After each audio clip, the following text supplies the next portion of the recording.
Hey everyone, it's Julian, the creator of Plugin Station, the audio industry's most powerful plugin manager for macOS, and I'm excited to be making this video today to tell you all about some new features that are included in version 1.4.0 of Plugin Station, namely plugin archiving. If you don't already know, Plugin Station is essentially an app that includes a whole suite of plugin management features that make it a whole lot easier for you to manage your plugins installed on your Mac. We got everything from out-of-date plugin notifications that tell you when your plugins are out of date, system profile states to make it easier to restore your systems quickly, and so much more. But mostly in this video, we're going to be focusing on plugin archiving. If you aren't familiar with those features or Plugin Station at all, check out the videos in the description so you can get more details on what the app is capable of. Before I actually show off the feature set, I want to talk a little bit about what exactly plugin archiving means within the context of Plugin Station. Plugin archiving at its core gives you the ability to move plugin files out of the view of your DAW without fully uninstalling them. It's one of the most common feature requests I received since I launched the app about a year ago, and it's got a bunch of great use cases. I'll cover some of those right now. Let's say you're having an issue with your DAW where every time you're opening a particular session, your DAW crashes. It's likely that a plugin within that session is causing the issue, but the tricky part about that is it's really difficult to figure out which plugin it is, especially if it's a huge session with lots of plugins. With plugin archiving, what you can do is archive the plugins in bulk so your DAW can't see them anymore, launch your session, make sure it runs smoothly, and slowly unarchive plugins as you relaunch the session repeatedly. It basically just gives you a much more streamlined, easy way to figure out what's happening and how you can fix it. Let's also say you have a plugin subscription that you decide to cancel or pause, but you know you want to come back to it at some point in the future. Unfortunately, you've paused or canceled the subscription, which means that every time you launch your DAW, you get a whole bunch of error messages telling you don't have a license for this plugin, you don't have a license for this plugin, and now you got to click through all those windows, and 10 minutes later, you're finally in your session. What you could do instead is archive all of the plugins on your computer by that particular manufacturer in just a couple clicks, and then open up your DAW and they will just already be gone, so you won't have to deal with any of that. When you restart the subscription, all you have to do is unarchive them within Plugin Station in bulk once again, and they're right back where you want them, and they'll just load right within your DAW like you want. Another really common use case I've heard from Plugin Station users is that they use multiple DAWs and they have different plugins that they like to use in different DAWs. So let's say you use Cubase and you use Ableton. And when you use Cubase, you know you like to use this set of plugins, and when you're in Ableton, you know you like to use this set of plugins. So what you could do is every time you alternate DAWs, you can go into Plugin Station, select all those plugins, and archive them. That way you have faster session startup speeds, and you can kind of ignore all of the noise that you get from looking at an enormous long list of plugins, many of which you have no intention of ever using in that DAW in the first place. I'm sure there are also a bunch of other use cases I haven't even thought of, so let's jump into it and check out how it all works. So here we are in Plugin Station, and what you're going to need to do before you can use any of the archiving features is actually set an archive folder. If you're a new user, the app will walk you through this automatically during onboarding, but if you're an existing user, you can go into Settings, Installed Software, Rescan Installed Plugins, and then use the Select Archive Folder button right here. We're going to get the option to select a folder on our computer that will act as the archive. This can be an external hard drive folder or just somewhere that your DAW isn't set to look for plugin files. When you archive a plugin, its files are going to go into this folder, and when you unarchive them, they're going to come out of this folder. I just have it set to a folder on my desktop called Archive. We can also select an organization method, which I will come back to later. That's basically going to dictate how your installed plugins that are in your archive are going to be organized within subfolders. So let's get rid of these pop-ups here and actually show off how archiving a plugin works. We're going to go into Installed Plugins, and I'm going to select a plugin right here. Let's say Aura by Airwindows, and I'm going to say Archive All Formats, Confirm, and just like that, we just archived the VST file for that plugin. And if I go into my archive folder, you can see that that's the case. There is now a VST subfolder within the archive that has aura.vst in it. And the reason it's in a VST subfolder is, like I mentioned earlier, with that organization method that shows up right here. We currently have it set to format, so if I had archived a VST3 file, it would have gone into a VST3 subfolder. If I had manufacturer name selected instead, it would have gone into an Air Windows folder. If I had plugin type selected, it would have gone into whatever type of plugin that plugin is, if it's a reverb, EQ, delay, that kind of thing. But we're going to leave that on format. That actually doesn't change the behavior of archiving within the app at all. It just makes it easier to look at the files within the folder if you decide to open it in Finder. We can also show our archive folder in Finder right here, and we can uninstall below that just like we always could. I think this feature set really shines when you use it in combination with the filters for your installed plugins. If you don't already know, there are tons of filtering options available to you within the installed plugins tab of the app. All you have to do is go to installed plugins right here and select the icon up at the top of the list that looks like 3 horizontal sliders, and you'll see a bunch of different filtering and sorting options that you can choose from. So let's say I want to only view plugins that do not support my current macOS version.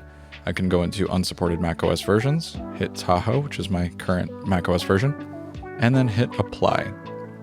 Now I'm seeing all of these Waves plugins that don't actually officially support macOS Tahoe as stated by the manufacturer themselves. So I'm going to go and select all of them by hitting Command A on my keyboard. You can also click the topmost one, hold Shift, and click the bottommost one, or you can click one, hold Command, click more if you don't want everything in the middle between the selections. But I'm going to do Command A, right click, and then I will see the option for archive all formats. You can also get here if you can't right click on your Mac, you don't have that setting enabled, you can hold Control on your keyboard and then left click. But once you're here, you can click on archive all formats and then confirm. And now you'll see there are icons showing for every single one of those plugins that shows this plugin is archived. You moved its files to your archive folder. If we show archive folder in Finder, we'll see that that is now here for us. And we see the Dugan Speech plugin in here. The organization method that I have selected is going to give Waves its own folder because it's its own plugin format as far as it's concerned with the actual plugin files themselves. With the Wave shells, it's just going in the normal folders. But anyway, they're all here in our archive folder just as we'd expect. We also have other filtering options that are relevant to archiving. If we open that menu back up again and we disable that, we can see show only archived plugins and hide archived plugins. Those are 2 new filtering options that I've added. Now there are tons of other places within the app that you can archive and unarchive as well. If you're an existing Plugin Station user, a good way to think about it is that if there's a view where you're used to uninstalling plugins from, it's likely that that view can also archive and unarchive now. The best example of this is Uninstall Assistant because it's the easiest way within the app to uninstall a bunch of plugins in bulk. So let's say I want to archive all of my Black Salt audio plugins. All I got to do is select the checkbox for it, and I'll select Blue Cat Audio again too. While I wasn't recording, I unarchived those, so let's put them back in the archive. Confirm. And now you'll see that within the archive folder in Finder, we have those Blue Cat Audio plugins as well as that one Black Salt Audio plugin silencer right there in the archive, just as we'd expect. Some new options in this view also include the ability to select all archived plugins within this menu up at the top right. So if I want to unarchive all of my archived plugins, I would use that to select them and then unarchive. And now just like that, if I go into my Finder once again, my archive is completely empty because I just unarchived all of my archived plugins and they're back in the folders that my DAW looks at. Similarly, in the System Warnings tab of the app, we now have the ability to archive plugins from here as well. So I can archive the AAX file for this plugin, for example. I can do the same in the plugins out of date system warning right here. So I can go in here and archive all formats from this menu as well. Another place that you can archive and unarchive plugins in bulk that's really handy is Storage Manager. So now we're in the Storage Manager tab, and if we scroll down, we can see the storage usage by plugin format section, which basically shows you all of the plugins that you have installed in your computer sorted in a nice chart by plugin format. And you can see that I have 5.5 gigabytes of EST2 files installed. So if I want to archive all of those, all I need to do is select the ... archive all, confirm, enter my password, And now if I look at this right here, it'll say every VST file in my computer is archived. This one's half filled to represent that only some AAX files are archived. I don't have all of them archived.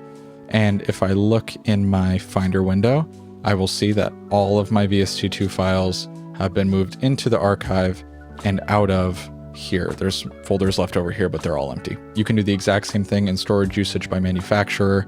If I want to archive all my unknown plugins, I can do that. If I want to archive all of my plugins by 3BodyTech, for example, I can do that as well. To close out this video, I also want to cover some new system warning settings that I added by very popular demand. If you click on this gear icon up at the top of the system warnings tab above all the system warnings that you have listed, you'll see some new options. You'll have hide archived plugins in system warnings and a variety of other things below it. So I'll cover what those do now. So let's say you have a whole bunch of archived plugins on your computer. You basically want the app in the system warning section to behave as if those don't exist. So what you can do is go and select this hide archived plugins in system warnings. Now, if you have a fully archived plugin and it's out of date, the app won't tell you about that because you've indicated that you don't care about that, basically. The options below it are a little bit more complicated, so I'm going to explain what they do in a little bit of detail. So let's say you have Cubase installed on your computer and you have an older version that supported the VST2 format and the VST3 format. I believe the newest ones don't support VST2, but don't quote me on that. Just for the sake of this hypothetical, let's say you have an older version installed that supports both of those, but you never actually want to use the VST2 format. You only want to use VST3. And as a result, you pretty much never need those VST2 files installed in your computer, so you always want the app to warn you when they're installed. Before now, the issue with that was the app was going to detect that you had Cubase installed, and as a result, it would never tell you that you had unneeded VST2 files installed, because as far as it's concerned, you have a DAW that can run it, so you must want it installed. That was the assumption that it made.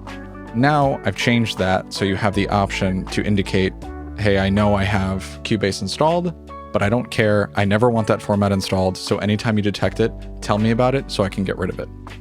We can go into the settings view again, have always warn me about installed VST plugins selected. It was already selected, and now I'm seeing it. Because I have a DAW installed that does support the VST2 format, if I unclick this, I will now see that I'm no longer getting that warning because it's seeing that DAW and not telling me that the files are unneeded because I have a DAW installed that can use them. One last thing I'm going to cover is this really small feature that I added in the storage usage by plugin format section of the storage manager tab. So basically what this allows you to do is hide Waves plugins as being represented in this chart and in these storage numbers over here. The reason this is important is because for individual Waves plugins like Abbey Road Chambers and Clarity and their other stuff, you can't actually uninstall the individual plugin formats. You have to basically uninstall all of them or keep all of them.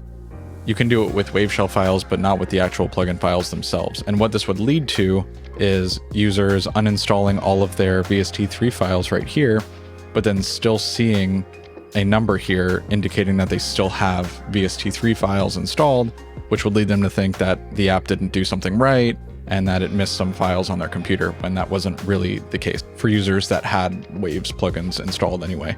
So what I did was I added the hide Waves plugins and chart button here, so we can enable that to not see any VST3 AU or AAX Waves plugin file representation at all, which means that if I have this option enabled, uninstall all of my VST3 files, I will actually see 0 here instead of, 100 megabytes because I still have some Waves files. If I disable this, you'll see that this count will go up because the number gets higher to account for the Waves files that are installed. And that's everything. That's plugin archiving. If you're an existing Plugin Station user and you want to update to the latest version of Plugin Station that includes archiving, if you aren't already running one, you can simply go up to the Plugin Station tab in your macOS menu bar all the way in the top left corner and click on Check for Updates. It'll update you to the latest version. You can also go to pluginstation.app/download to get the latest installer for Plugin Station and make sure you're up to date. There's 7-day free trials available for yearly and monthly subscriptions, and I also have perpetual license options as well. You can see all the pricing details at pluginstation.app/pricing, and you can see an overview of the app in general and read all about it at pluginstation.app. If you have any questions or feedback, please leave them down in the comments or write to support@julianmichaeltechnologies.com, and I will get back to you as soon as I can. Thanks for your support, and I'll see you next time.